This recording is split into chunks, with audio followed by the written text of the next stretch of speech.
আসসালামু আলাইকুম। আর একটি করে টাইলসের কাজ কমপ্লিট হয়ে গেছে।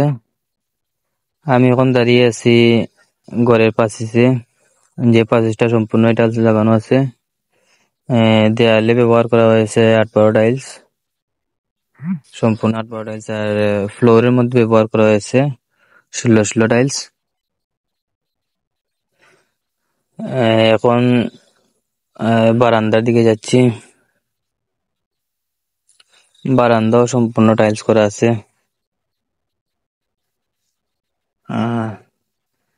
কাজটি কেমন হলো, ঘরটি কেমন হলো, অবশ্যই কমেন্টের মাধ্যমে জানাবেন।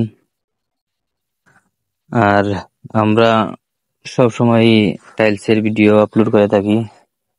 যারা যারা এইরকম ভিডিও পছন্দ করেন অবশ্যই চ্যানেলটি সাবস্ক্রাইব করে রাখবেন পরবর্তী ভিডিওগুলো পাওয়ার জন্য। কাজটি কেমন হলো অবশ্যই জানাবেন। ধন্যবাদ।